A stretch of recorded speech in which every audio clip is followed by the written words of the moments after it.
Long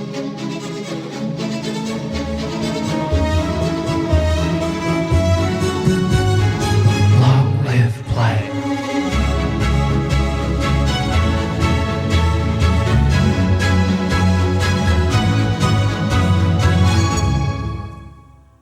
Hello and welcome to the 51st episode of Long Live Play, the #1 Australian PlayStation podcast full of lukewarm takes and mental breaks, hosted by myself, Govinda Whitehurst, and the Tommy to my Joel, Mr. Khayl Adam.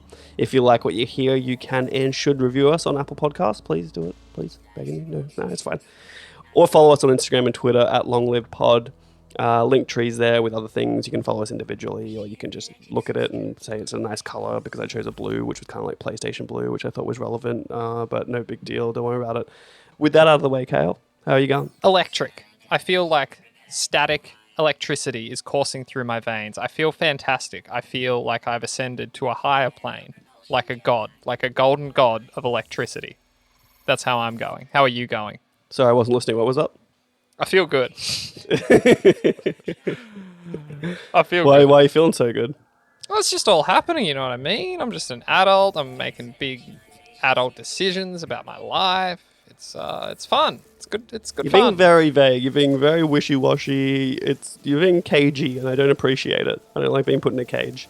We spoke about it, but I'm closing on a house deal, and it's... Do you know how exciting it is to get an email from a lawyer who refers to you as Mr.? I feel like a fucking real human being.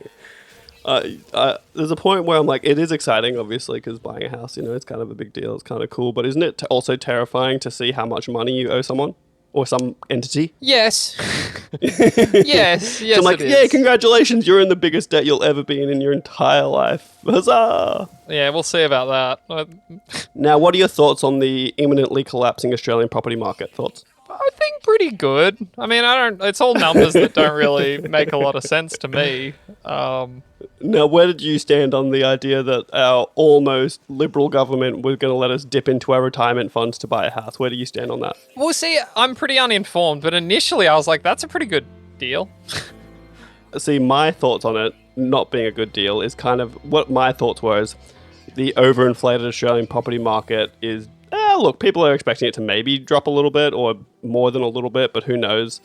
And then it seemed like that skeezy Prime Minister, Mr. Scott Morrison, was like, what we'll do is we'll let people dip into their retirement funds, buy houses they can't really afford off all my mates who have like 7 investment properties, so they can sell big while the market's still inflated. Then all these people will have houses that after 5 years and the interest rate rises, they can't really afford anymore. They'll default on their loans and we will have like a small collapse of the Australian property market just in time for the bigwigs to get out with their money and all us little folk getting crushed underneath the pressure of rising costs of living. Khayl, how do you feel about that? It's certainly Machiavellian and somewhat conspiratorial, I think. No, look, people have been talking about a housing market adjustment for a while, but whether it happens or not, it just keeps going up, But I thought that about my stocks, and here we are, 20% down later. Everything's fine. Are you familiar with the slam the gate shut behind you mentality? Is that something you've ever heard of? Is it like when instead of just closing the gate gently, I slam it with force and it makes a noise? Maybe that's not the right term and I'm just totally butchering it, but this is sort of the concept people talk about politically where say someone immigrates to a country, specifically America. This is an American example, but someone immigrates to America, they get in, they're like, yes, this is such a great land of freedom and I can have this for myself. And they land get of there. Opportunity, I believe, is the regular term. Oh, What there a you land go. of opportunity. But it's the idea that once they're in, they're like, well, shit, I'm getting all this good shit. I don't want anyone else coming in to get it. And so they become almost the most racist people because they're like, well, I got in and I don't want anyone else getting in. So I got to slam the door shut. Yeah, I got to... They think the more people that get in, the less there'll be for me. So this is a long way of saying I should have a house. So this is all... I just want to have the house and then anything else...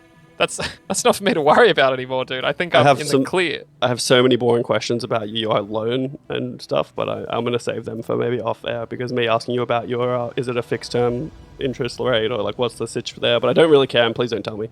Well, I do care, but not for this podcast. It's fixed. For how long? Can't remember. I think 5 years. Luckily, you have a wife that's more responsible than you are. Yeah, 5 seems to be the standard. Off the top of my head, I can't remember, but yeah. Prepare yourself for that 5-year mark because interest rate rises are brutal and will continue to be so in the future. What's going to happen to me if I can't pay my loan back? You will lose your house most likely and default on a loan, which is bad. Is it bad? Yeah. If you default, it goes on your credit score for, I want to say 10 years, and you probably will never get a loan until that default is off your credit rating. The credit score is a very amorphous thing that I don't really understand. Yeah, I know. It's weird. I know more about credit in America than I do about Australia, and so I'm not really. I don't feel knowledgeable enough to say anything too much about it, other than it sucks and I hate it. It's so funny, like how much of the American brain rot just seeps into our culture. Like, yeah, is it a thing here that like if you check your credit score, it lowers your credit score? Is that just in America? I know I've seen it on TV that's a thing. No, I don't think so. I don't think that's a thing here. Especially in America, they also have a thing where, let's say you have a credit card you got when you were 18 and you're now 35 years old. If you cancel that credit card, which is technically your longest line of credit, yeah, it will drastically affect your credit score negatively. Like, that's so crazy to me. There's this weird concept where, like, if I'm really good at paying off my stuff, so good in fact that I don't even need my credit anymore, that's a bad thing apparently. Yeah. So it seems like a system that is built around keeping me in debt. Well, now we're getting conspiratorial again. Yeah, you know what I mean? Like that? New World Order. Baby. New World Order. Nah, but seriously, I think that's enough of adult talk for the time being. Let's be children for the next 45 minutes. What games are you playing, Khayl? I mean, are we not going to talk about you? You got nothing for me? Oh, nah. I love it. I love the flailing. Every week. I'm always ready to talk about you. I've never been a big talk about myself person. People who know me closely know that I don't talk about myself too much. And yet you talk you didn't so know much. I had a girlfriend. You didn't know I had a girlfriend until a month after I had a girlfriend. I will say we stumbled upon that. I will say this. You referred to her as your girlfriend, and I was like, oh, that's interesting. You've never done that before. Mentioned it to my wife, which, and for you, Govinda, a wife is sort of like a leveled up version of a girlfriend. There's more I actually perks. think a wife is a 2 levels up. You've got fiance, then wife. Yeah. There is the fiance. I think there's actually maybe a 4 levels. I think de facto. You've got to be living with them. You hit de facto status for a little bit, then fiance. Sometimes people skip levels, obviously, which seem crazy to me, but whatever. But she actually checked me and said that you actually referred to this woman as your girlfriend on the air a few episodes ago, which blew my mind. I did do that when I was living there for a little bit, yeah. Yeah, that is true, actually. So it was a good catch. I was very impressed. It was a good catch. I'm actually really proud of her. Can you tell her I'm proud of her? Because she, you know what? For one, it means she's up to date and she's listening. So that is awesome. But 2, it's active listening. So not only did she hear it in her ears, she ingested and retained the information, which is something you could learn a lot from.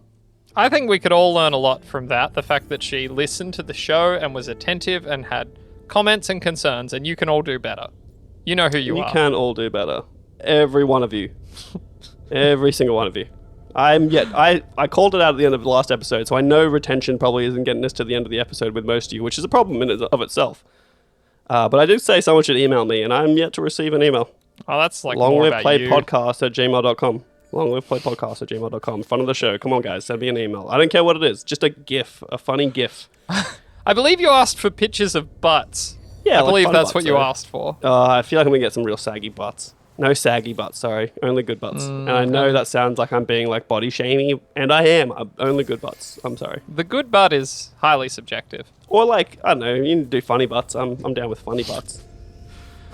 All right, let's talk about video games. Okay, see, this is why we don't talk about me, Khayl. This is why we don't talk about me. Yeah, it gets to a weird, lonely place. And I mean, we did just talk about fucking tax and loans and finance, so... Yeah, I realized that we started the show off very dry. We have yet to even mention that the bad people lost and the good people won the Australian federal election. We should talk about that because we did our whole little politics update. So no, we're not going to talk too much about it, but the good people won and the bad people lost. This is the equivalent of Trump losing in Australia. Thoughts? I disagree.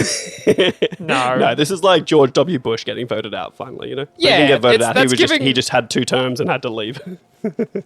Donald Trump being elected was one of the craziest political like occurrences in decades. Like Malcolm Turnbull, fucking whatever our guy, what's his name was. ScoMo. ScoMo, there you go. They're all just the same though, aren't they? They look the same. Yeah. You know what's crazy is I found out, like, I don't know, a couple days after the election, whatever, yesterday, I just saw that Peter Dutton had been elected as the head of the Liberal Party, and I could not believe it. I was like, this guy looks like a pedophile and Voldemort combined. He's certainly I don't understand Voldemort. it. Certainly Voldemort. He looks like a fucking undead dark wizard who is Now, surviving by virtue of Horcruxes. very possibly. He looks unkillable, honestly, unless I can follow a series of clues, each more deceptive than the last, to find all of his Horcruxes and destroy them all. And I hope no one takes too much offense to this, but I don't trust anyone with zero hair on their head. Like, and I'm including beard in that. He truly doesn't even seem to have eyebrows. And That's what I mean. Maybe that's a Jada Smith situation. I don't know, but it's something like that. Jada?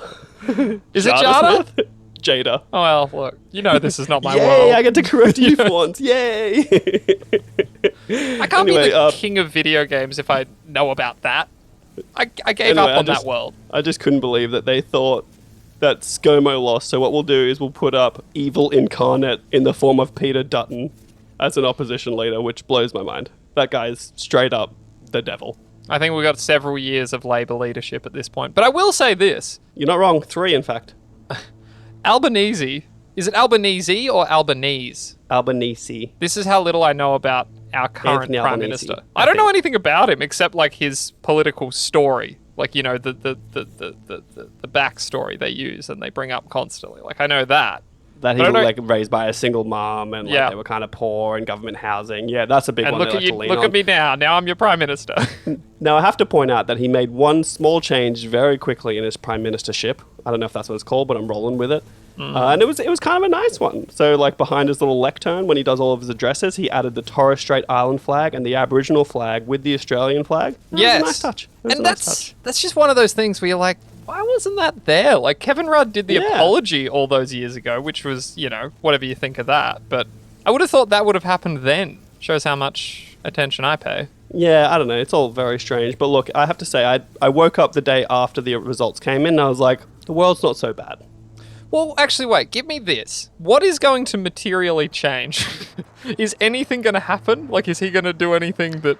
I'm looking more for the future than the present. I think we're kind of boned right now. I think, like, I paid almost $90 to fill up my car 2 days ago, which is absurd to me, and I don't see that changing anytime soon. I think Russia is a problem for the world in that sense.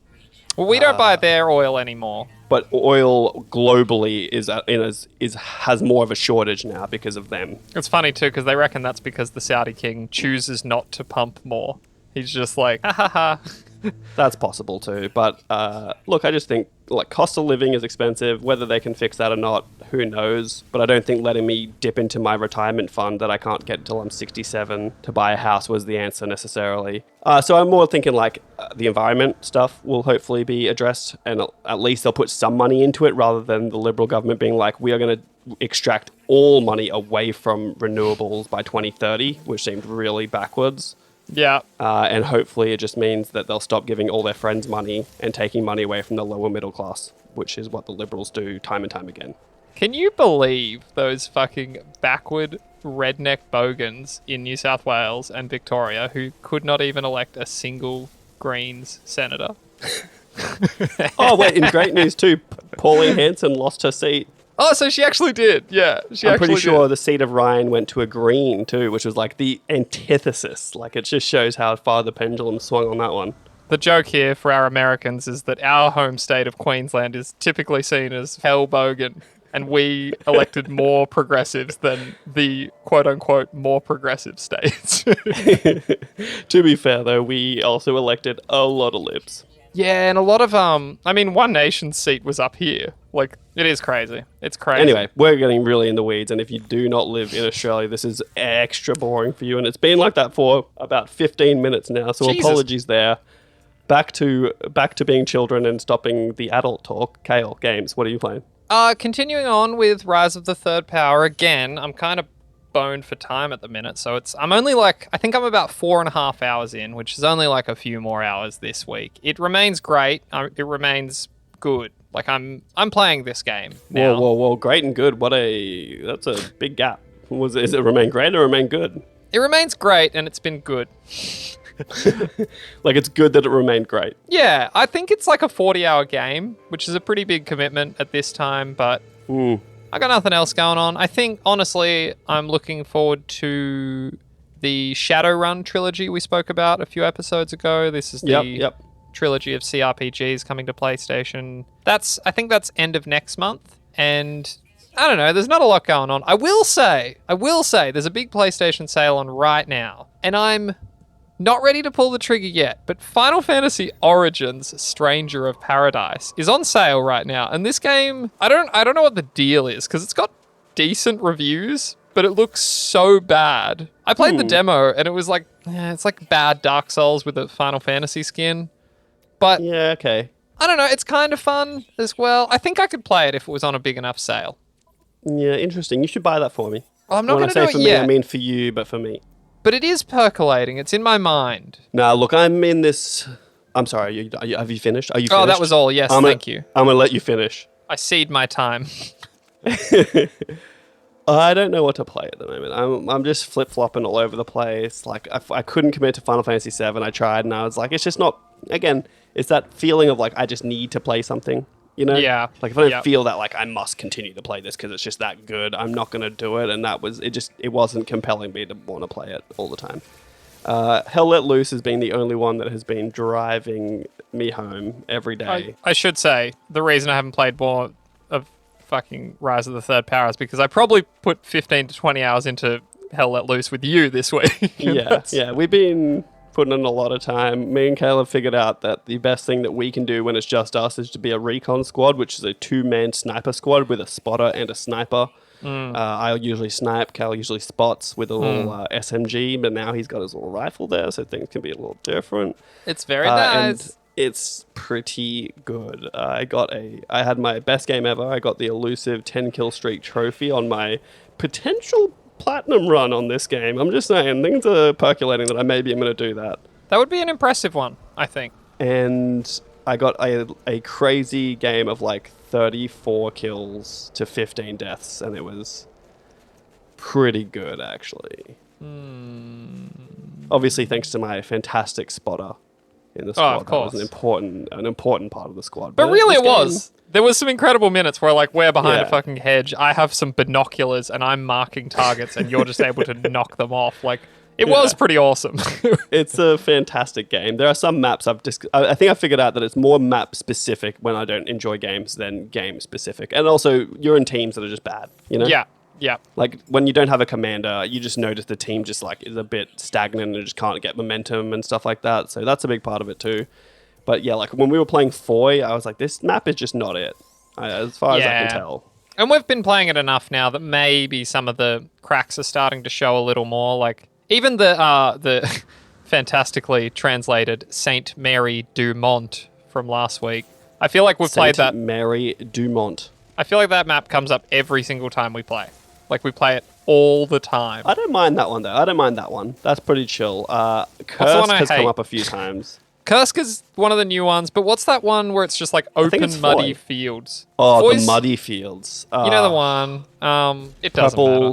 Purple Row or something? Purple Heart Lane?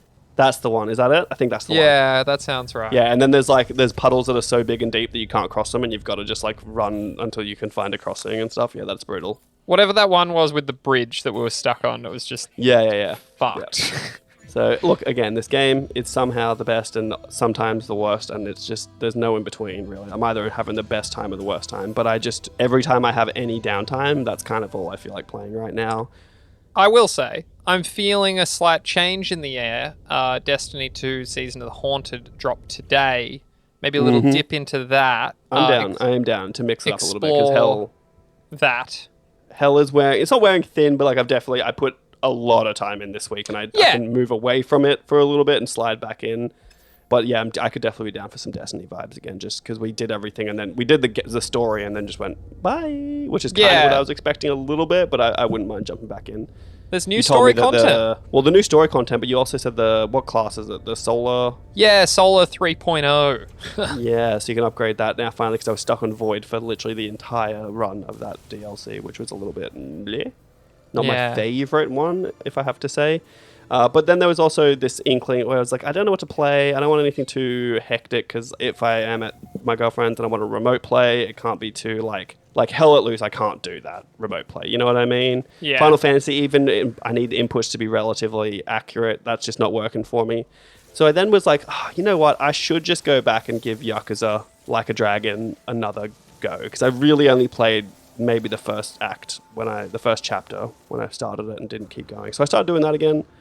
And it really turned into a game that I wasn't expecting at all. And this is a minor spoiler for the first act, but it's so tiny and an hour into the game that it doesn't count.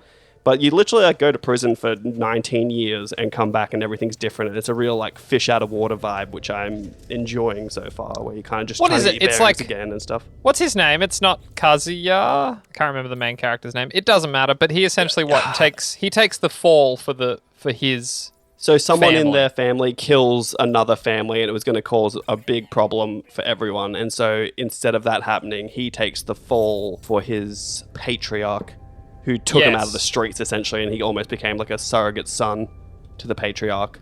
Can we just, again, while we're spoiling the first part of that game, can we just talk about how culturally strange it is to us? Like the whole thing about the chicken? The duck? Yeah, the Peking duck. Isn't that so bizarre? How they have the whole it's almost a mystical meal. Yeah, they were loving it. But Peking duck is pretty yum, so I'm kind of with it. I've never had it. But it's funny because you should. It's very good. I feel like it's probably bad. It's probably the way it's made is probably bad, but it is yum. His name was Ichiban. Ichiban. Yeah, that is definitely what it was. But it's interesting. He comes back and everything's different, and the family's kind of been sucked into another competing entity that was unexpected, and there's a lot going on. It's weird and wacky, and then I went into an arcade and played Virtual Fighter for probably too long. Yeah, how wild are the mini games? They're apparently that's a thing. I only did Virtual Fighter. Aaron can fucking attest to this, but later on in the game, you get the opportunity you start your own company, and there's a mini game where you're able to purchase various businesses around the world map, and you can find people and staff them. Each staffing in different configurations gets you better results. Khayl found a spreadsheet simulator. Oh, it's so good though. And it you begin a trading session, and it's him in a little car. And he drives down this line while sales are popping off at all your different businesses. And there's a weird little meta story to it where you're trying to become the #1 traded company in Japan. And it's so well done. I played it for 8 hours and I had the best time. It was so good. Yeah. I have heard the mini games and they're very good. So I'm going to keep going through that. It's very zany and wacky, and I kind of enjoy it. It's legitimately almost melodramatic. Funny. It's melodramatic, but also super weird and zany, and it's a weird combo, but I'm into it so far. It gets very dark at times too, which is it's very hard to get a handle on the tone of what's happening. Yeah, that's what I mean. The melodrama's there for sure, heavy melodrama, but then it's also a guy is selling animal porn to children. Also, nice to note that Ichiban means #1. So Neo. So that's the Japanese Neo. Is that what Neo means? Neo is one spelled backwards because he is the one. Oh, that fucking just blew my mind. Oh, it's not backwards. It's an anagram. Anagram of one. Sorry, I was like Neo. That doesn't make sense. That's Owen. Doesn't make any goddamn sense. Well, I think that's it on games, right? Yeah, look, I have this problem now where I've not been at home as much as I used to. So I've just kind of been playing less. Yeah, I get that. But with that in mind, I'm waiting for you to buy the Quarry so then I can download the Quarry when it comes out. Because it's next week, right? I don't know that, but that sounds right. First week of June, I thought. Yeah, that sounds right. And I'm going to play it with my girlfriend because I think that's going to be a good, I can drive, she can watch, make decisions together. That is a good one. I did Until Dawn with an ex-girlfriend now, and we had a great time playing that together. That was a good fun. Better watch out. I started out with Until Dawn as a date game, and look at me now. Fucking married, closing on house deals. I got a fat little sausage dog. Glad I added that last word in there. But yeah, you could end up just like me. Well, I'm glad that you weren't talking about a fat little sausage, you know what I'm saying? You didn't have to spell it out, Govinda. It was some fun mystique. But Govinda, with that fucking garbage out of the way, could I perhaps interest you in some quickfire news? Yes, you could, Khayl, but you know what? We're gonna mix this up a little bit, and I think I'm gonna take this one for you. What's happening? Okay. Something's happening.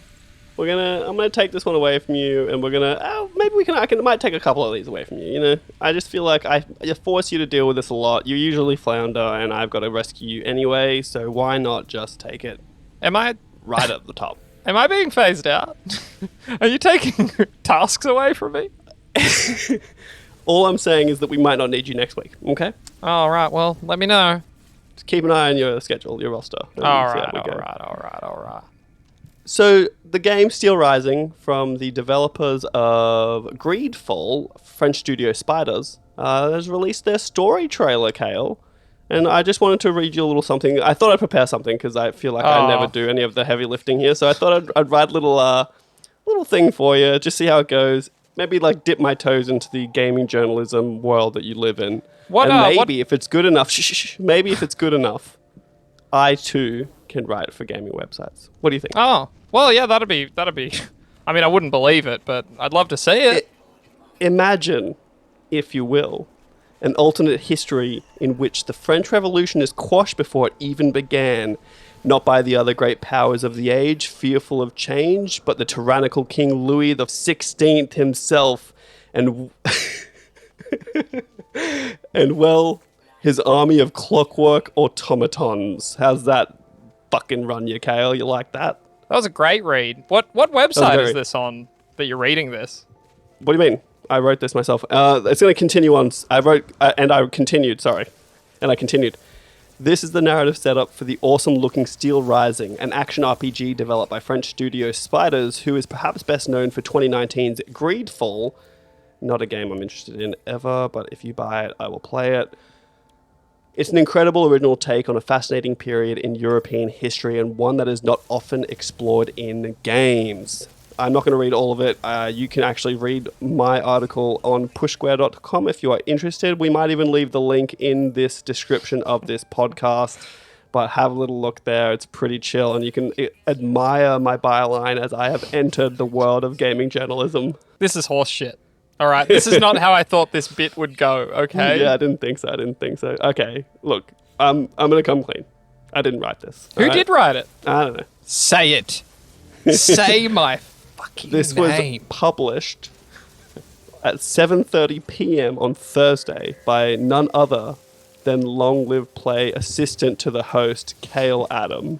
You are welcome. And now we have truly gone inside the looking glass. Now, the website I was primarily using as news for this show, I'm writing the news on that website. Fucking deal with that. Now that's fucking meta. Take that, Zuckerberg. It is actually interesting. I wonder if this is a conflict of interest for us. Perhaps we should have had a sober discussion.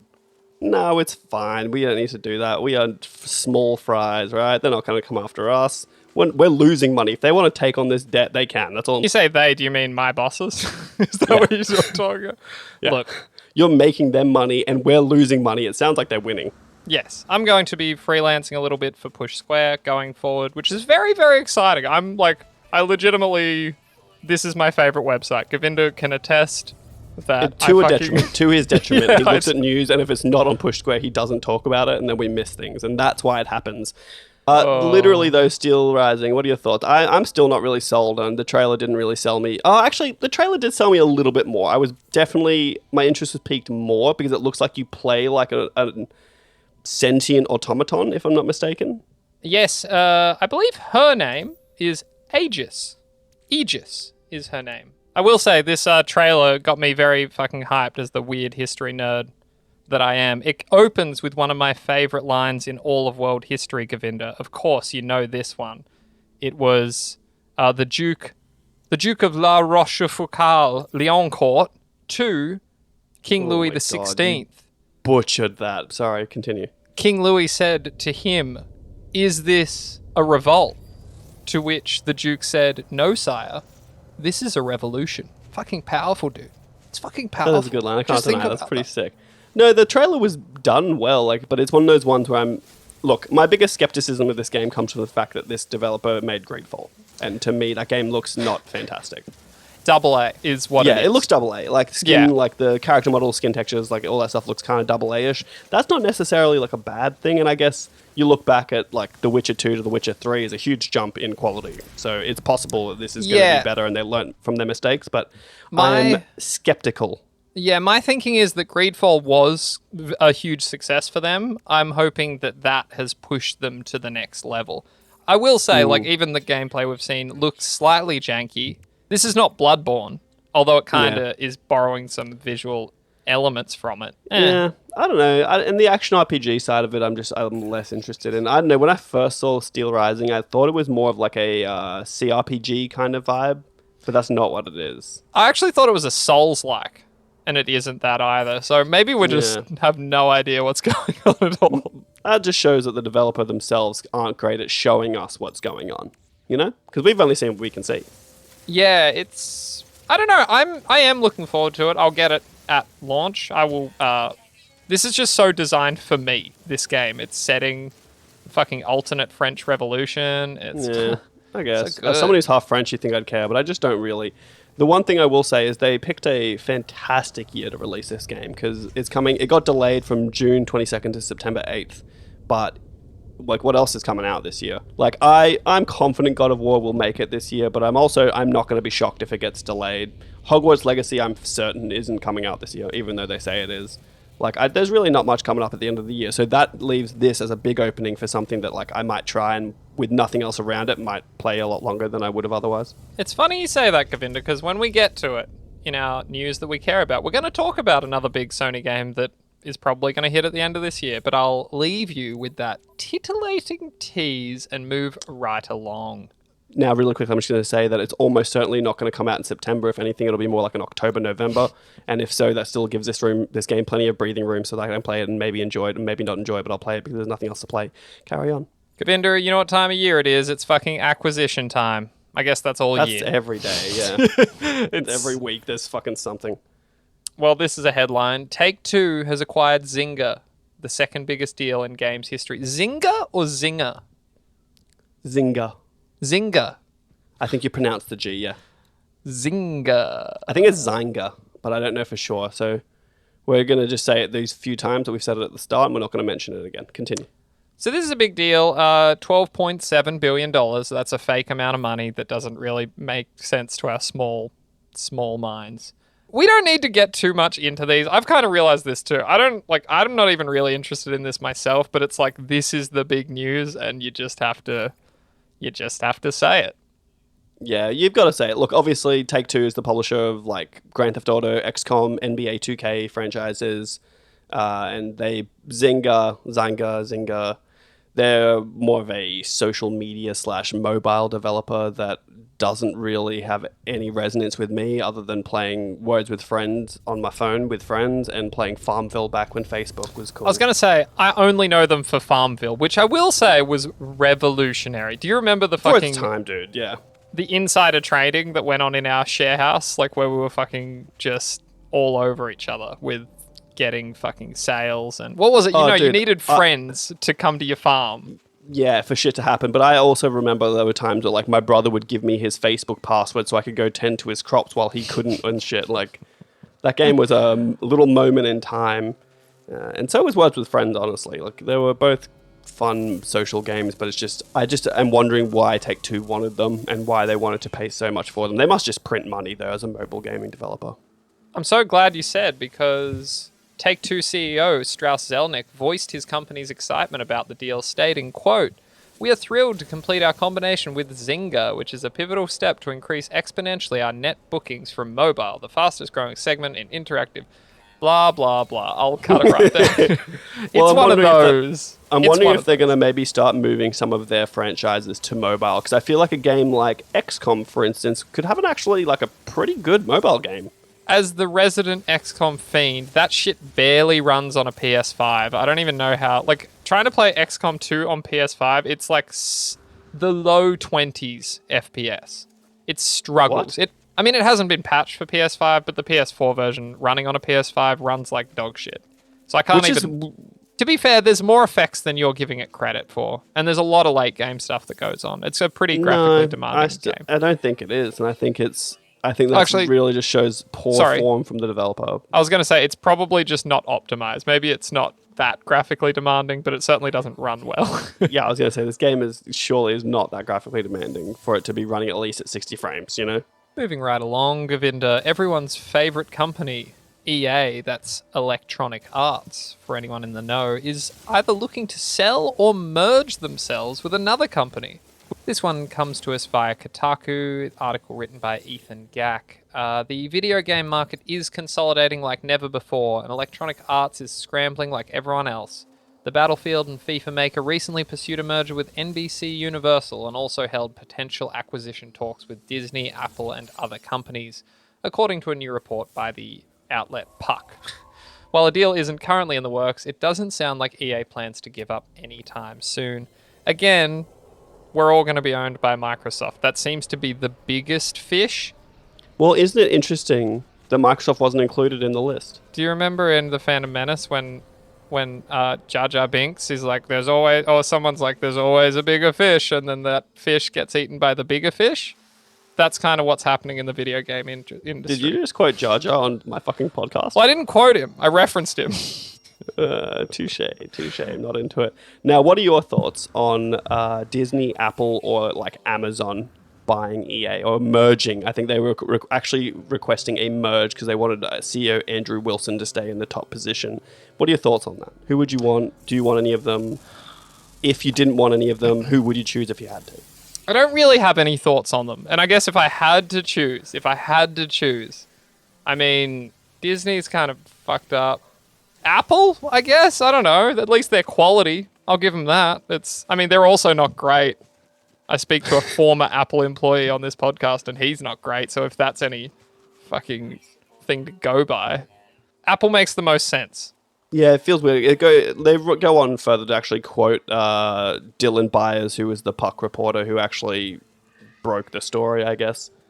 And Amazon was in there too. And I feel like of the three of them, Amazon already kind of has a gaming division that they're kind of angling towards. So maybe they would be the most likely candidate to do it. Yeah. But apparently they got very close to a deal with NBC Universal, but it all fell down eventually because of price. Which is obviously why most negotiations fall down, is a price problem. I imagine EA wanted a lot of money and they didn't want to pay it. NBC would have been a weird combo, but hey, you do. There's at least some reporting here that says that this deal would be contingent on EA CEO Andrew Wilson remaining in charge. So that's why they're looking for a merger and not an acquisition necessarily. Yeah. So an acquisition would be like, hey, we're buying it, you are now part of us, rather than it being like a place called EA NBC or something, you know? Where That'd be it's so a joint operation, like Squaresoft and Enix did back in the day. Classic. Or Bandai and Namco. Yeah, just like that. A lot of Japanese developers have done that in the past. What was the other one? There is another one. There was a recent example. Why am I fucking blanking on this? Tecmo and Koei. Tecmo Koei, that's the one. Yeah, nice yeah. pull, dude. Nice pull. Yeah, I'm fucking a real games journalist now, dude. Okay, Govinda, let me move you right along. Here's a fun one. Norman Reedus just casually revealed the existence of Death Stranding 2, and then Hideo Kojima just casually acknowledged it. It's very weird to see this happen. But in an interview, Reedus just kind of mentioned that they're working on part 2. And what did he actually say, though? So the actual quote from Norman Reedus was, quote, "We just started working on the second one." He added, "It took me maybe 2 or 3 years to finish all the mocap sessions and everything. It takes a lot of work. And then the game came out and it just won all these awards and it was a huge thing. So we just started part 2 of that." End quote. It was just like, this was in an interview with Leo Edit via Nibbleiron, who is a kind of a big deal on Twitter. It's a whole thing. And then Hideo Kojima replied with a tweet of him holding a bat covered in barbed wire saying, "Go to your private room, my friend." And then a photo of him with Norman next to him, which I thought was pretty funny. Which, I don't know if that's like a thing. Is that like the bat from The Walking Dead or something? Like, I know there's like It's just a bat. I don't know. I think it was more a funny thing about going to your private room, like in the game Death Stranding, if you've ever played that. Oh, I have. So it's more him just reaffirming that Death Stranding 2 is real and it is coming. Another game that I should maybe go back to. I don't know. I can't finish games anymore. Yeah, I'll say this. Like, Hideo Kojima is a genius and we all, owe the man a lot. But someone on his team needs to rein him in when it comes to retweeting. Because sometimes he'll just retweet like 15 things in a row. And like, I follow him. And that's just my timeline sometimes. It's just him retweeting like albums or like things that he likes. And it's like, yeah, okay. I have a cool tip for you. I have a hot tip for you. Oh. Unfollow. Well, he's like one of those people that you just kind of need to follow because he breaks news. He is someone that, like this. No, but it's fine. You can get all of this news when IGN inevitably posts the news that he posted. And then you get it without all of the reposts. That's why, like, we're just on different levels, because you're thinking like a consumer. I'm thinking like as someone who works for IGN. That's like, it's like you'll get there though. You'll figure it out. Yeah, it'll be fine. They literally give you things to write about. You don't break news. You don't know how it works. Yeah, I do. I know you're not fucking breaking your own news stories, you dickhead. Has it gone to my head? Yes. You're already insufferable, and it's like week 1. I'm off it. Govinda, it looks like the PS5 version of The Witcher 3 Wild Hunt is coming Q4 this year, Govinda. And how do I know that? Because everyone's favorite video game developer, CD Projekt Red, tweeted about it, and they said, "Let's make this 7th anniversary even better, shall we? We're delighted to share that the next-gen version of The Witcher 3 Wild Hunt is planned to release in Q4 2022. See you on the path, Witchers." I imagine someone sitting there smiling for too long with 2 thumbs up. This is exciting, though. This is, yeah. I've been waiting for this for a while. And it can fill out my Q4 of emptiness, is just going back and playing The Witcher again. I'm probably just broken enough to at least start this game again. And I'll get to exactly the point I always do, which is the fucking bit with Kira, where you go into the cave and you run into the Wild Hunt for the first time. That's exactly where I get up to. So the save that I have that I've been waiting, if I can't transfer my save, by the way, if I can't transfer it, I'll never buy a game from them again.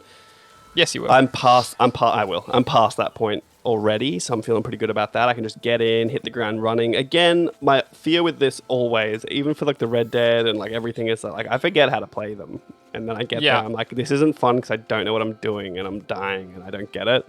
But hopefully I can push through that and play it, because I have wanted to do all the DLC for this for a while. It's one of those weird games where I don't know, maybe there's a potential feature article idea or something, but I feel like that, what is it, whatever the starting area is that you start in, I feel like that is the best area of the game. And better than most games. It's just so self-contained, and there's like just enough quests. It's so perfect, like as a tutorial. I think I could just play that. The Griffin and stuff. Yeah. There's so much other shit too. There's like, you can start to... The Griffin, I feel like, the Griffin is like the point at which I feel like they let you free. Where they're like, now you can do what you want, Well, actually, yeah, legitimately, because then you leave that area and hit the open world. That's it, baby. That's like the end of Act 1 if I had to break it into a classic 3-act structure. I'm excited for this, especially if it actually hits Q4 2022. But as we know, I think the thing now is that I don't expect anyone's hitting release dates ever. I just assume everything's delayed. When things actually make their release date, that's the exception to the now rule of delays are a part of it. Delays are unavoidable. It is disappointing because I feel like there was a time where games actually hit their release dates. Yeah, delays were kind of rare. But now when I see like, it's coming out this common. day, I'm like, okay, I'll see it 3 to 6 months after that day. Yeah, it's very... Anyway, let's move along because this shit is running long already. Normally you say that, but this time I've said it. I actually already did, but no one will know that because I've already cut it out, but I'm sweating about this edit. Just to give you a bit of a break, Khayl, because it's been a long episode with a lot of news. Next up, there is some interesting news about the new PlayStation Plus offerings in its premium and deluxe and extra. I don't know what's what for us.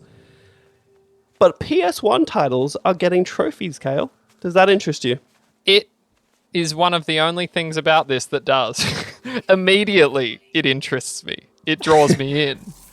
So this one is also coming to us from the, I'm going to say beloved at this point, pushsquare.com, written by Liam Croft.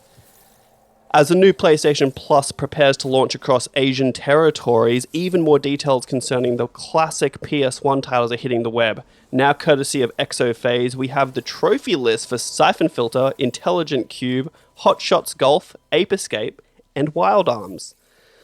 That final one hadn't been confirmed for the service, so it's another PS1 game to add to the official list of all PS Plus games coming. But that just means that we can get more Platinum trophies, Khayl, because all 5 of those PS1 games come with a Platinum trophy as well. And all of a sudden, playing Ape Escape, PS1 version, is appealing to me. It's not to me. And you know why? Why? Because I'm a fucking grown man, and I don't have time to gather escaped apes. I don't have time for that. It's outrageous. And they wear those little siren hats on their heads while they fucking meander Escape. about. No, well, they escaped, dude. Come on. Shit, dude. Fuck you. It was right in front of you. But this is really interesting. We didn't have confirmation of this. There was whispers, there was rumors, but this is like legitimately something I will be into. This is the thing that tips the scale a little bit, but I'm still probably not going to do it. It's funny because Final Fantasy VIII got its remaster, and that came with a Platinum trophy. And really, when I think about this, I'm like, oh, what about those like PS1 RPGs I love? I could go get their Platinums now. I'm like, well, actually, the ones that I really like Final Fantasy VII, the original, has a Platinum you can get because it was re-released for PS4. Interestingly, they've split the trophy list, so there's a PS1 trophy list for Final Fantasy VII, which has been added to the PlayStation Plus offerings, which I don't know if we didn't. There's a whole list of more games that are on there. We didn't go through it because there's too many of them, and I didn't have time, we're running out of time.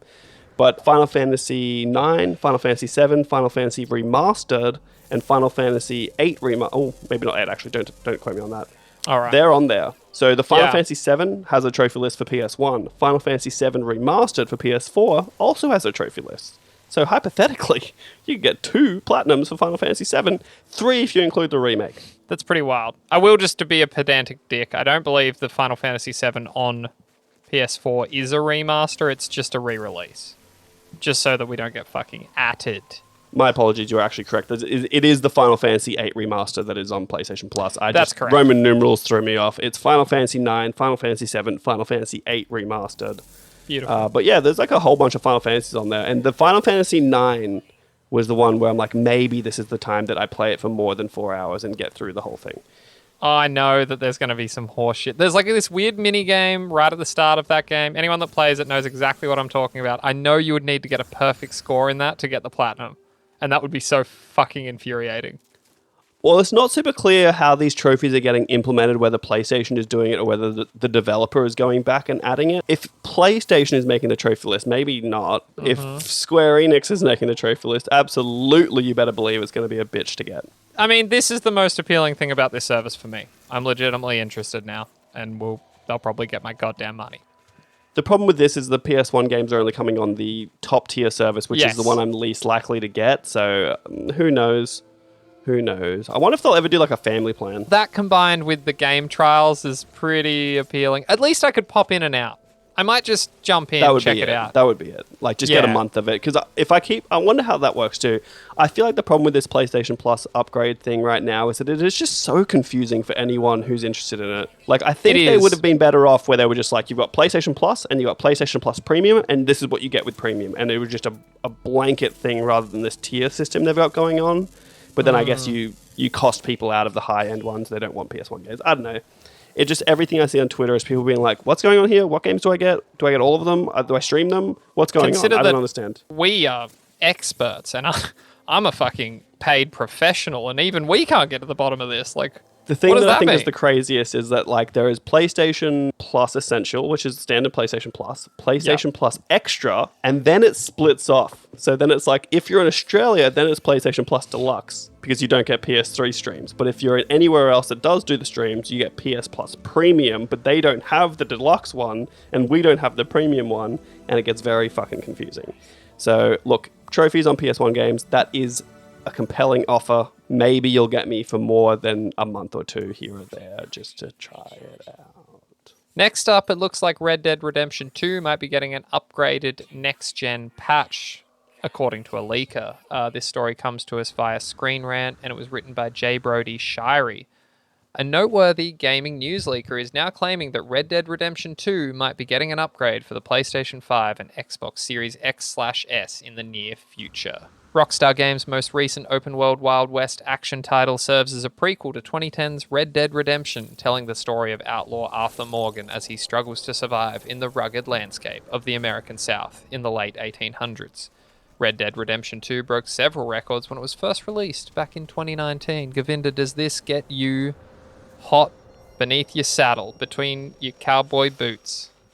Really, it really does, because I also started this game, got through the introduction bit where you're just in the snow and walking really slowly for like about an hour to a point where I was a bit free, just in case they decided to do this for me, which is, I think, specifically for me, because I am important and I'm very much ready to shoot people in the West in 60 frames a second on my PlayStation 5. I will never play this game again for the simple reason that I purchased it for PC as a way to fucking give my beast of a PC a workout. The problem is, games like this are generally modded to fucking back, and all I ever wanted was like a hardcore survival mod for Red Dead Redemption 2. It's all basically in there. It's just that Rockstar themselves didn't go to the extra level. And it hasn't happened. I don't know whether like modding is really difficult for this, but I need to check back in. But like 6 months ago, that was not a thing. It was not a thing. It didn't exist. Yeah, that would be cool, because you are right. Every component they need for a very good survival mode is in there. Like you can set up camps, you can hunt, you can make clothes out of like skins and like stuff like that. So that is an interesting proposition that I would like myself, but I will play this game again. Will I finish it? Almost certainly not, but do I need to? No, I just want to get in, have a good time, and enjoy the world again, because it is such a good world. Now, the people at home might not realize this, but my assistant to the host, Khayl Adam, is fading fast, and he is losing his gusto as we get over an hour into this podcast. I'm editing you to sound like you're on fire. If he sounds like he's on fire, it's because I cut out his flailing, okay? And he owes me that. And if he's going to be smug about him being in Push Square and IGN, I'm going to be smug about making him sound good. Khayl, Final Fantasy VII Remake Part 2 may be revealed next month at the original game's 25th anniversary event. Does that tickle your fancy? It tickles deep parts of me. As reported by Push Square's Robert Ramsey, during the latest Square Enix Japan livestream for mobile title Final Fantasy VII The First Soldier, series veteran Tetsuya Nomura teased that news regarding Final Fantasy VII's 25th anniversary would be dropping next month. Now, I'm just mentioning all of this because last week I spoke about the anniversary of the series being in December, and then I realized that was way too far away for them to do anything, and this is where my confusion lies, Khayl. It is Final Fantasy VII's anniversary coming up. Ramsey continues, "It's obviously an important event for such a landmark game, which would lead you to believe that we could get new information on Final Fantasy VII Remake 2, or whatever it ends up being called. We know that the anticipated sequel is in development, but it's yet to be properly revealed, hence why no one knows what to call the game," because I have no clue at this point. I think Part 2's the most likely one. I think it is too, especially considering how it was released, like, got the opening arc in that whole game. I'm with you. Or that, or Final Fantasy VII Remake 2, I guess, would make sense. It's all very crazy. I assume they'll put a hyphen in there like they did with Final Fantasy 13, 2 and shit. So yeah, what are you thinking, Khayl? You happy about this? Do you want this? Do you want it in your body? You want it soon? I definitely want this. Like, again, it's really hard to talk about this without spoiling Part 1. Yeah, don't, because I haven't finished it yet. In and of itself, that's fucking weird because it's a 25-year-old video game. Like the ending is out there. I actually wanted to ask you something because you mentioned it last time when we were talking, or maybe not last time, at some point when we were talking about the remake. You said the story varies in certain ways. Yes. And I don't know what they are. Is it just expanded upon or is it completely different? And again, without any spoilers, there is something in this game that appears sort of like ghosts or like they are spirits. Yeah. Okay, I'm with you. My understanding of that is when these spirits appear, the timeline of the original Final Fantasy VII is being changed, or those spirits are attempting to stop it being changed. So, for example, like this really weird, almost meta thing where, like, I don't believe this is not a remake. This is sort of a retelling. But that's the story, too, is that the forces at work in this world are actively working to change the timeline. I think they're trying to stop you from doing it. It's been a long time, but there's like a rabbit hole you can go down once you beat the game and go to YouTube videos, which is my favorite thing. Yeah, I think I said this to you at some point, maybe even offline, but I am very tempted now at this point just to re-download the PS4 version, upload my 40-hour save from PS4, download it on PS5, and just start from there and just finish it. I think you probably I just don't know if I've got a 40-hour playthrough. I tried. I just don't think I've got 40 hours in me, but I do have another few hours just to wrap that shit up. You know what I mean? And it's not that bad. You just start the download before you go to sleep. It's done when you wake up. Oh, no, it won't take me long. I was just being lazy the other day. It'll take me maybe like an hour, 30 minutes, an hour or something. Yeah, I'm taking a shot at your poor internet. What about some news that we actually care about, though?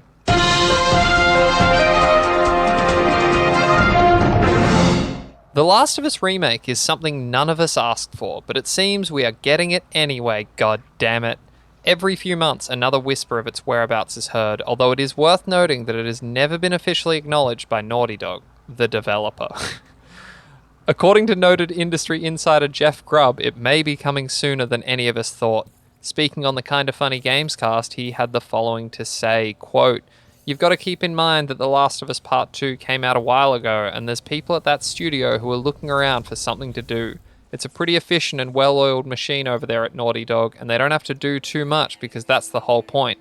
It's a game they can update really quickly," end quote. Grubb was fairly certain that the remake is coming out this holiday and that it will be one of Sony's big end-of-year releases. A HBO adaptation is also in the works, although it won't release until next year, and the plan seems to be to have that title on store shelves when the show drops. This is a very good framing, Govinda. We know about this remake, but that Mr. Grubb has given us there.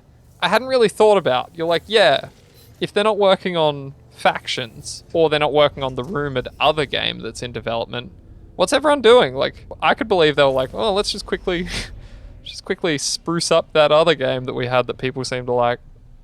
Now, I want to pepper in some other information into this before we continue this conversation. As reported by Brianna Reeves over at Screen Rant, there's actually a developer that posted on their LinkedIn profile that they are currently working on an unannounced multiplayer project and an unannounced remake project. It's a QA tester by the name of Corey Hong. It was actually spotted by Video Game Chronicles and then re-reported at Screen Rant. But anyway, that's where we are in the media these days. So this is almost an unofficial announcement that the multiplayer project is still in the works and that this remake is very much in the Naughty Dog house right now. Would you call it the doghouse? I think that's what they call it, actually. I think that's what they call it. I guess it's actually not too bad. And then if your wife kicks you out of bed and you're in the doghouse, but you just went to work and you're working late now because of crunch. So look, I don't want this game. I don't need it. I really don't. I don't understand how a game releases and within 8 years, 10 years, 8 years that it's got a game, a remaster, a full remaster for another console, and then a remake. It just seems like way too much, way too quick. The only way they sell me on this is they release Factions with it. And considering it's already been remastered, it released on PS4, it came to PS5 as a remaster, now they're remaking the remaster. Yeah, not like a patch. It wasn't like an upgraded patch or something. It was a full-on re-release remaster of the game. And now they're making a remake. Obviously, they want to push this HBO series, so it releasing in line with that makes a lot of sense. But I can't imagine I will ever pay $120 to play The Last of Us again. I will say this, and this, I can't actually remember where this came. I believe this was actually a Push Square comment at the bottom of one of the articles. Very active and healthy community over there. Plug, plug, plug, plug, plug, plug, plug. Oh, Govinda's look on his face. Disgusting, dude. Consider this, Govinda. The Last of Us remake comes with a multiplayer add-on. It's called Factions, and that's where they drop it. Would that get you excited? You don't listen to me, do you? I literally said that at the start of this. Did you? I said the only way they sell this to me is if it comes with Factions. I think I was too excited about my own thing. Yeah. Active listening, dude. You should learn from your wife. She's very good at it. How dare you? So 100% I think that's what they'll do, because the first Last of Us came with the multiplayer that everyone knew and loved. And then there was no multiplayer for The Last of Us 2, and it's been so long, we've heard so little about Factions, that it only makes sense that they would try to coax me into buying a game for a third time by adding a multiplayer component called Factions. I just don't know why that's never occurred to me before. That seems so obvious, and it would explain where Factions has been. Like, that's... And it would explain... Well, it would partially explain why it got brought in-house again, rather than being at a third-party developer doing the remake, I mean, specifically. Yeah. Because if Naughty Dog's already doing Factions, and then they're like, well, let's incorporate into the remake, they might as well do it together and actually seamlessly incorporate that together. Something that I was thinking about, this would be an interesting way to pull PlayStation Plus premium members in. And I know they say they're not doing day-and-date first-party exclusives for the new PlayStation Plus. But this isn't really a new one, is it? It's just a remake of an old one. And so that would be interesting for them to day-and-date this with Factions on PlayStation Plus Premium. Although they've said they're not going to do that, though, are they? Well, they said they're not going to release new first-party exclusives, for sure. I think... But again, this isn't new. This is a remake. I think that's too slippery even for them. I don't think they can just... Because if they charge full price for it, then I think that's a new release. Like, I've bought this game twice already.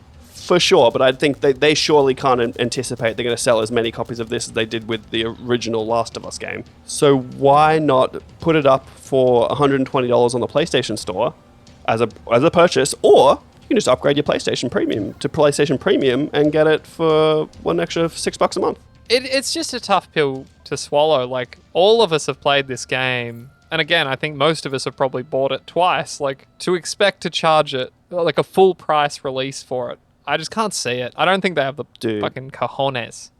They will. They 100% will. Naughty Dog's making it. It's going to come with multiplayer. They will charge full price for this. And I think as me, I'm like, I don't really necessarily care about PlayStation Plus Premium or anything. But if it was like, I could play the new Last of Us remake for $5 that month, $4 that month, plus play some multiplayer.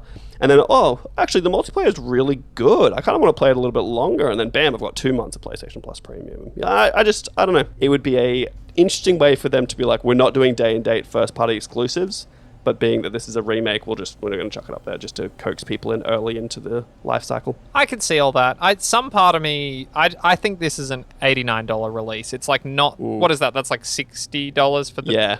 Americans? No, that's not. No, that's like $50 for them. Okay, yeah, like just that... Because a $60 game was $110. Yeah, that like just below premium tier. I think that's where they put this. Look, that's fair. It's very possible. It's the biggest game they've ever made, essentially, other than God of War. And I can see them doing the old, what I like to call the Nintendo, and just putting it up at that price and being like, if you want it, that's where it is. Yeah, you can have it. So you saw that Nintendo release Twitch Sports?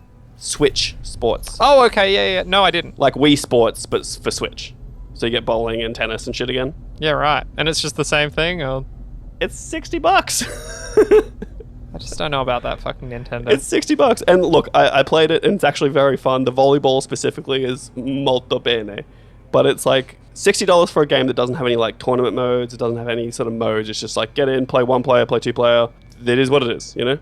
And I'm like, man, I can't believe you charge that much for it. But Nintendo just goes, hey, people loved it. If you want it, this is what it is. And I could imagine Sony being like, don't buy it if you don't want it.